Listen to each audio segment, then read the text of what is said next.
Assalamualaikum warahmatullahi wabarakatuh. Perkenalkan, nama saya Alifa Widyarum Pradani dengan NIM 202404103991. Di sini saya akan mempresentasikan tentang analisis studi kasus JDID. Sebagai bagian dari JD.com, yang merupakan salah satu perusahaan e-commerce terbesar di Tiongkok, JDID telah menunjukkan pertumbuhan yang pesat dan kesuksesan yang signifikan dalam industri ini. Melalui slogan Dijamin Ori, JDID memperkuat kepercayaan atas jaminan keaslian produk bagi para pelanggan di Indonesia. Langkah ini merupakan upaya untuk memuaskan pelanggan di tengah ketatnya persaingan bisnis e-commerce.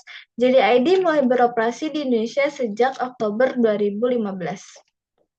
Faktor kegagalan JDID dalam menghadapi persaingan. Yang pertama, persaingan sengit di industri e-commerce. JDID menghadapi persaingan sangat ketat dari pemain besar seperti Tokopedia, Shopee, dan Lazada yang sudah lebih dulu menguasai pasar dan memiliki inovasi serta strategi pemasaran yang lebih agresif.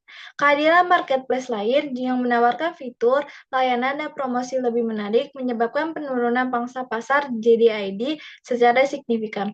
Kedua, keterlambatan masuk pasar. JDID terlambat memasuki pasar Indonesia sehingga harus merebut pasar dari kompetitor yang sudah lebih dulu membangun brand dan basis pelanggan yang kuat. Keterlambatan ini membuat JDID sulit membangun brand awareness dan loyalitas pelanggan yang cukup untuk bersaing secara efektif.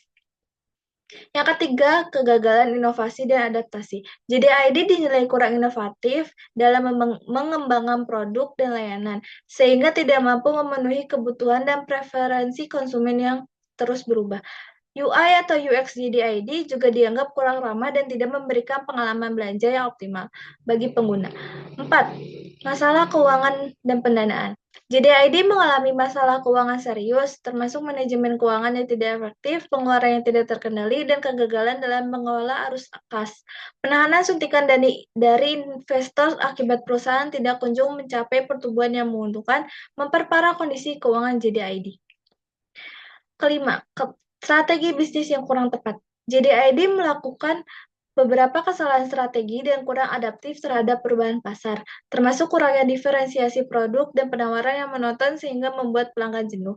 Perusahaan juga dinilai lambat dalam melakukan perubahan atau refocusing bisnis ketika menghadapi tekanan persaingan dan kerugian.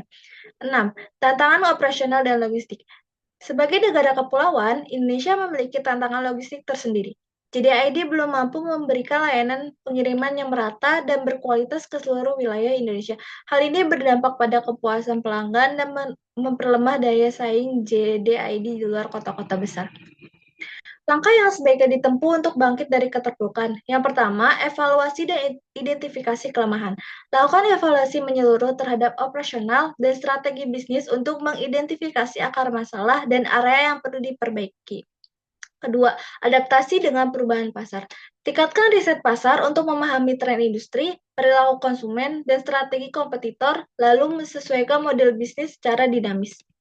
Ketiga, inovasi produk dan layanan. Fokus pada pengembangan produk dan layanan yang relevan dengan kebutuhan konsumen serta membedakan diri dari pesaing melalui inovasi. Keempat, perbaikan manajemen keuangan. Terapkan manajemen keuangan yang lebih disiplin, efisien, dan transparan, serta kelola arus kas dengan baik untuk menjaga keberlanjutan bisnis. Kelima, penguatan pengalaman pelanggan. Tingkatkan kualitas layanan pelanggan, perbaiki UI atau UX platform, dan pastikan pengalaman belanja yang mudah, aman, dan menyenangkan. Keenam, refocusing bisnis. Jika perlu, lakukan refocusing bisnis ke segmen atau pasar yang lebih potensial dan sesuai dengan keunggulan inti perusahaan, seperti yang dilakukan JDID dengan beralih ke bisnis rantai pasokan internasional. Ketujuh, kolaborasi dan kemitraan. Bangun kolaborasi strategis dengan pelaku industri lain, termasuk UMKM, untuk memperluas jangkauan pasar dan memperkuat ekosistem bisnis. Kedelapan, pembelajaran dari kegagalan. Catat dan pelajari kesalahan masa lalu untuk menghindari pengulangan masalah serupa di masa depan, serta jadikan kegagalan sebagai pijakan untuk inovasi dan pertumbuhan yang lebih baik. Lalu ini adalah referensi yang saya gunakan. Sekian presentasi dari saya. Jika ada kesalahan, mohon maaf. Terima kasih. Wassalamualaikum warahmatullahi wabarakatuh.